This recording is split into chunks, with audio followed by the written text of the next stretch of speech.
সন্তানকে দুধ খাওয়ানোর সময় ফেরেশতারা কি করে? মা যখন গভীর রাতে ঘুম ভেঙে ক্লান্ত চোখে সন্তানকে দুধ খাওয়ায়, তখন মা একা নয়, ফেরেশতারা সেই মুহূর্তে মায়ের চারপাশে ঘিরে দাঁড়িয়ে যায়। তারা মায়ের জন্য দোয়া করে, হে রব, এই মা তো তোমার দেওয়া আমানত, এর হক আদায় করছে, তুমি তাকে জান্নাত দান করো। এটা শুধু দুধ খাওয়ানো না, এটা হচ্ছে এক বড় ইবাদত, এটা হচ্ছে নিঃশব্দে সওয়াব। আলহামদুলিল্লাহ। সকল মায়েরা ভালো থাকুক। আব্দুল কাদের জিলানী রহমতুল্লাহি আলাই এর এক মুরিদকে বলেছিল, তুমি আল্লাহকে যত বেশি ভালোবাসবে, মানুষ ততই তোমাকে বেশি ভালোবাসবে। তুমি যতই আল্লাহ তাআলাকে বেশি ভয় করবে, মানুষ তোমাকে তত বেশি ভয় করবে। আর তুমি আল্লাহর যত বেশি ইবাদত করবে, সৃষ্টি জগৎ তোমার জন্য অনুগত্য করবে। আলহামদুলিল্লাহ।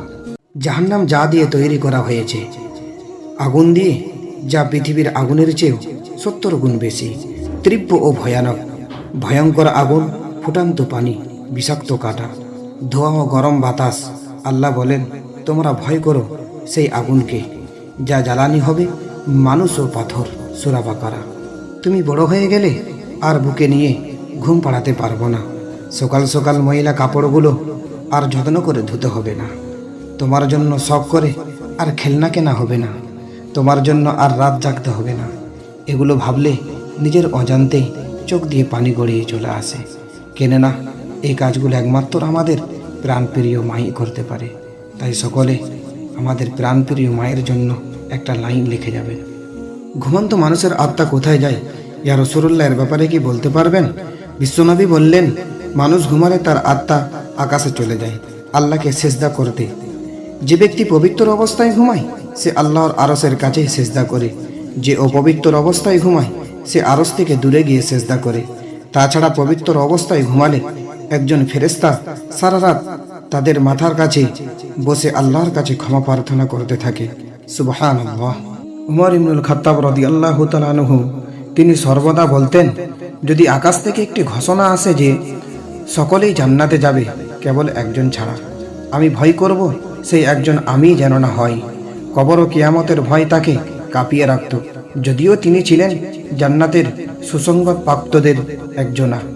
আর আমাদের চিন্তাভাবনা পুরো অন্যরকম। কথা ঠিক কিনা জানাবেন? পরীক্ষায় পাস করার জন্য কিংবা ভালো রেজাল্ট করার জন্য আমরা যেমন ক্লাসের সিলেবাস ফলো করি, ঠিক সেভাবে কোরআন ও হাদিসের আলো আমাদের জীবনের সিলেবাস। এই সিলেবাস অনুসরণ করা ব্যতীত আখিরাতে ভালো রেজাল্ট আমাদের জন্য কখনোই সম্ভব নয়। তাই বলবো, কোরআন হাদিস আমাদের সকলকে ফলো করতে হবে। কথা ঠিক কিনা কমেন্টে জানাবেন। সন্তানকে দুধ খাওয়ানোর সময় ফেরেশতারা কি করে? মা যখন গভীর রাতে ঘুম ভেঙে ক্লান্ত চোখে সন্তানকে দুধ খাওয়ায়, তখন মা একা নয়, ফেরেশতারা সেই মুহূর্তে মায়ের চারপাশে ঘিরে দাঁড়িয়ে যায়।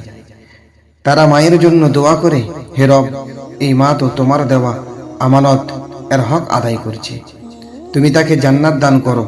এটা শুধু দুধ খাওয়ানো না, এটা হচ্ছে এক বড় ইবাদত, এটা হচ্ছে নিঃশব্দে সওয়াব। আলহামদুলিল্লাহ। সকল মায়েরা ভালো থাকুক। ইনসাফের মাসনাতে বসা হযরত উমর রাদিয়াল্লাহু তাআলা আনহু-এর এক আশ্চর্যজনক ঘটনা।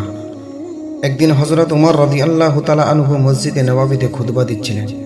তিনি জিজ্ঞাসা করলেন, আমি যা আদেশ করব তোমরা কি তা পালন করবে? এক সাহাবী দাঁড়িয়ে বললেন, না, আমি শুনব না, কারণ আপনি ইনসাফ করেননি। হযরত উমর রাদিয়াল্লাহু তাআলা আনহু জিজ্ঞাসা করলেন, আমি কিভাবে ইনসাফ করিনি? তিনি বললেন যে আপনার পরনে যে পাঞ্জাবিটি রয়েছে, এই পাঞ্জাবি আপনার পরিপূর্ণ কাপড় দিয়ে হতে পারে না। আপনি এতটা কাপড় কোথা থেকে পেলেন? কি করে আপনার এই পাঞ্জাবি হয়ে গেল? এই জুব্বা কোথা থেকে আসলো আপনার? কিন্তু আমার কাপড় দিয়ে একটি পূর্ণ পাঞ্জাবি হয়নি, অথচ আপনার গায়ে পূর্ণ জামা কিভাবে এলো?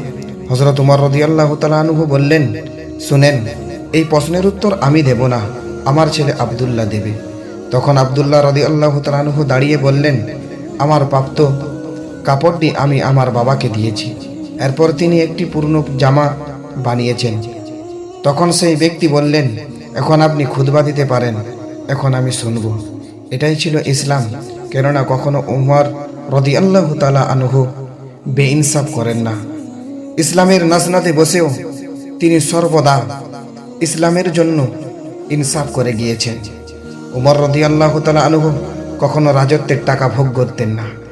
তিনি তার ভাতা যতটুকু পেতেন গরিবকে দানও করে দিতেন এবং যতটুকু পারতেন নিজের জন্য রাখতেন। বেশিরভাগ এতিম অসহায় গরিবদের জন্য, ইসলামের জন্য, কোরআনের জন্য দান করে দিয়েছেন। এটাই ইসলাম, এটাই মানবতা, এটাই ইনসাফ। সন্তানকে দুধ খাওয়ানোর সময় ফেরেশতারা কি করে? মা যখন গভীর রাতে ঘুম ভেঙে ক্লান্ত চোখে সন্তানকে দুধ খাওয়ায়, তখন মা একা নয়, ফেরেশতারা সেই মুহূর্তে মায়ের চারপাশে ঘিরে দাঁড়িয়ে যায়। তারা মায়ের জন্য দোয়া করে, হে রব, এই মা তো তোমার দেওয়া আমানত, এর হক আদায় করছে, তুমি তাকে জান্নাত দান করো। এটা শুধু দুধ খাওয়ানো না, এটা হচ্ছে এক বড় ইবাদত, এটা হচ্ছে নিঃশব্দে সওয়াব। আলহামদুলিল্লাহ। সকল মায়েরা ভালো থাকুক। আব্দুল কাদের জিলানী রহমতুল্লাহি আলাই এর এক মুরিদকে বলেছিল, তুমি আল্লাহকে যত বেশি ভালোবাসবে, মানুষ ততই তোমাকে বেশি ভালোবাসবে। তুমি যতই আল্লাহ তাআলাকে বেশি ভয় করবে, মানুষ তোমাকে তত বেশি ভয় করবে। আর তুমি আল্লাহর যত বেশি ইবাদত করবে, সৃষ্টি জগৎ তোমার জন্য অনুগত্য করবে। আলহামদুলিল্লাহ। পৃথিবীর সবচেয়ে ভারী মানুষ তিনিই ছিলেন। একবার ফেরেশতারা নবী করিম সাল্লাল্লাহু আলাইহি ওয়াসাল্লামকে তার 10 জন উম্মতের সঙ্গে ওজন করলেন। রাসূলুল্লাহ সাল্লাল্লাহু আলাইহি ওয়াসাল্লাম বললেন, তাতে আমি ভারী হলাম। এরপর 100 জনের সাথে ওজন করা হলো, তাতেও আমি ভারী হলাম। এরপর 1000 উম্মতের সঙ্গে ওজন করা হলো, তাতেও আমি ভারী হলাম। এরপর এক ফেরেশতা বলল, রাখো, আর ওজন করতে হবে না। আল্লাহর কসম, তাকে যদি সমস্ত উম্মতের সঙ্গে ওজন করা হয় তাহলে তিনি সবচেয়ে ভারী হবেন। এই ওজন ছিল রাসূলুল্লাহ সাল্লাল্লাহু আলাইহি ওয়াসাল্লামের মর্যাদার ওজন। সুবহানাল্লাহ। কখনো আল্লাহর দেরিকে অবহেলা ভেবো না।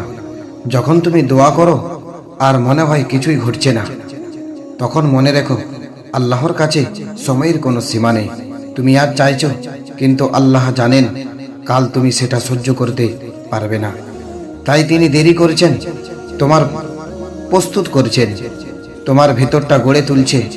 একদিন তুমি বুঝবে আজকের কান্না ছিল তোমার আগামীর সুখের বীজ।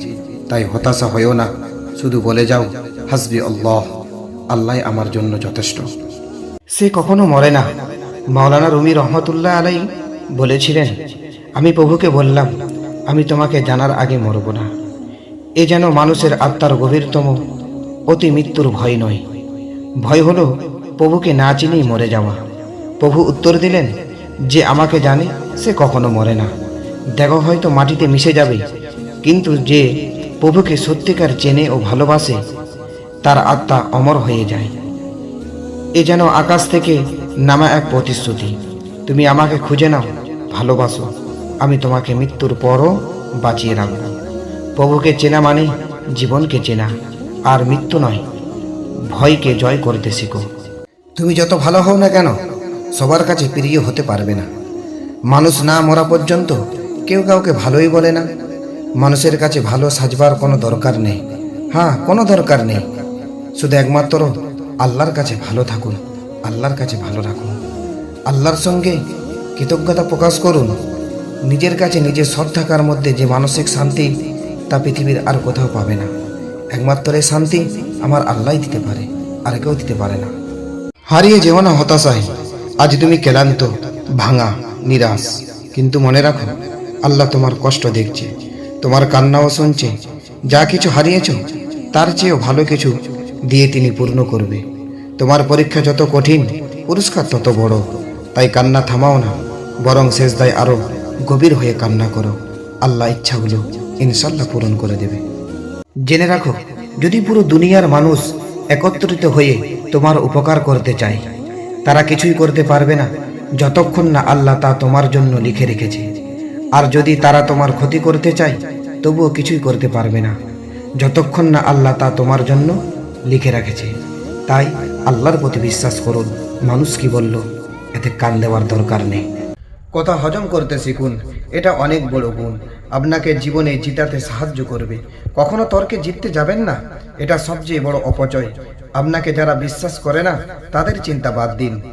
নিজেকে বিশ্বাস করুন, নিজের প্রতি বিশ্বাস রাখুন, আপনাকে সবার মাঝে বিশ্বাসী করে তুলবে ইনশাআল্লাহ। সব হারিয়ে যাওয়ার পরই মানুষ আল্লাহকে খুঁজে পায়। যখন বন্ধুরা সরে যায়, স্বপ্ন ভেঙে যায়, আশা শেষ হয়ে যায়, তখনই বোঝা যায় সত্যিকারের আশ্রয় কেবল আল্লাহ। তুমি যতই একা হও না কেন, তিনি কখনো দূরে যায় না, বরং তুমি যখন সেজদায় ফিরে আসো তখন তিনি আরও কাছে আসেন। এই একাকিত্বই তোমাকে শেখায় মানুষ নয়, আল্লাহ একমাত্র ভরসা। যখন দোয়া দীর্ঘ হয়, ধৈর্যও দীর্ঘ করতে থাকুন। কখনো মনে হয় আল্লাহ হয়তো শুনছেন না, কিন্তু জানো কি, প্রতিটি কান্না তিনি শুনে রাখছেন। তিনি জানেন তুমি কতবার রাতে তাকে বলেছ, আল্লাহ আর আমি পারছি না, তবুও তিনি তোমাকে থামাননি, কারণ তুমি এখনো তার প্রিয় দোয়ার পথে আছো। তুমি যে ফল চাও তা এখনো আসেনি, কিন্তু আসবেই ঠিক তখনই যখন তোমার মনে হবে সব কিছু শেষ হয়ে গিয়েছে। ঠিক সেই সময় আল্লাহ তোমাকে দেবে ইনশাআল্লাহ। গীবত কতই না ভয়ঙ্কর। রাসূলুল্লাহ সাল্লাল্লাহু আলাইহি ওয়াসাল্লাম বলেন, মিরাজের রাতে আমি এমন এক জাতির পাশ দিয়ে অতিক্রমণ করলাম যাদের নখ ছিল তামার তৈরি, আর তারা নিজেদের মুখ ও বুক ছিঁড়ে ছিঁড়ে খাচ্ছিল। আমি বললাম, হে জিবরাইল, এরা কারা? তিনি বললেন, এরা সেই সব মানুষ যারা গীবত করত এবং অন্যের সম্মানে আঘাত আনত। সুনানে ইবনে আবু দাউদ। আল্লাহ আমাদের সকলকে গীবতের মতো গুনাহা থেকে হেফাজত করুক, আমিন। জানেই তার জন্য কাঁদবেন না, যা আছে তাতেই শুকরিয়া করুন। শেখ সাদি রহমতুল্লাহ আলাই বলেন, এক সময় আমার জুতা ছিল না, তাই অনেক কেঁদেছিলাম। মন খারাপ করে বাইরে চলে গেলাম, কিন্তু আমি গিয়ে দেখলাম একটি লোকের দুইটি পা নেই। তখন আমি বুঝলাম আল্লাহ আমায় কতটা ভালো রেখেছেন, আমি কতই না ভাগ্যবান। তাই বলবো, জানি তার জন্য আফসোস করবেন না, যা আছে সেটার জন্য শুকরিয়া আদায় করুন। সবাই বলি আলহামদুলিল্লাহ।